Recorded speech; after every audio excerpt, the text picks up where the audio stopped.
ہرایا اسے جا سکتا ہے جسے موت ڈھونڈ رہی ہو، جو موت کو ڈھونڈ رہا ہو اسے کبھی ہرایا نہیں جا سکتا۔ چھوٹے چھوٹے بچے رستوں پہ ہوتے ہیں، ان کے دلوں کا جذبہ سنیے۔ 2004-05 کی بات ہے، میں اس وقت قم میں تھا، تو جس ہاسٹل میں میں رہتا تھا سامنے ایک جنرل اسٹور تھا، جسے ہمارے یہاں پرچون کی دکان کہا جاتا ہے، جنرل اسٹور تھا۔ اس جنرل اسٹور پہ ایک بزرگوار بیٹھے رہتے تھے۔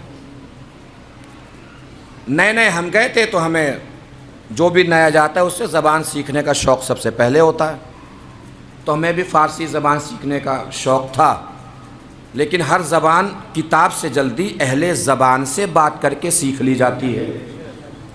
تو ہم ان بزرگوار کے پاس بیٹھے رہتے تھے۔ ایرانیوں کے اندر شہادت کا جذبہ کیسا ہے بس یہ سمجھیے گا۔ بیٹھے رہتے تھے، ہم بات کرتے رہتے تھے۔ ایک دن ہم نے ان سے پوچھ لیا کہ آج کل آپ کیا کر رہے ہیں؟ بھئی آپ پرچون کی دکان میں بیٹھتے ہیں تو ہمیں دکھائی دے رہا ہے، لیکن ویسے کیا کر رہے ہیں؟ انہوں نے کہا آج کل میں انتظار کر رہا ہوں۔ اس وقت بھی یہ ماحول تھا کہ نہ جانے امریکہ کب حملہ کر دے۔ انہوں نے کہا کہ میں انتظار کر رہا ہوں۔ میں نے کہا انتظار مطلب؟ اب سنیے اس کا جواب اور سمجھیے کہ ان کے اندر شہادت کا جذبہ کس قدر بھرا ہوا ہے۔ وہ کہتے ہیں کہ میرے 7 بیٹے تھے اور 7 بیٹے عراق کی جنگ میں شہید ہو گئے۔ 7 بیٹے عراق کی جنگ میں شہید ہو گئے۔ اگلا جملہ بڑا قیامت کا تھا ان کا۔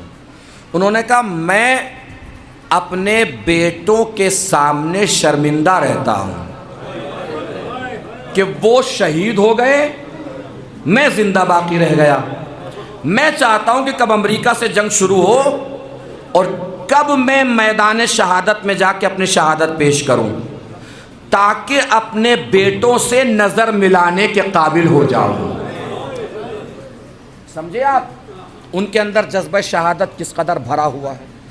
ایسے لوگوں کو ہرا لیجئے گا؟ ایسے لوگوں کو کوئی ہرا سکتا ہے؟ ہرایا اسے جا سکتا ہے جسے موت ڈھونڈ رہی ہو، جو موت کو ڈھونڈ رہا ہو اسے کبھی ہرایا نہیں جا سکتا۔ ایسے لوگوں کو ہرا لیجئے گا۔ بھئی حکومتوں نے مقابلہ سب سے کیا، امریکہ جہاں گیا ہرا کے آیا، اسے ہرا لیا، اسے ہرا لیا، اسے ہرا لیا، اسے ہرا لیا، مگر مردوں سے پالا پہلی بار پڑا ہے۔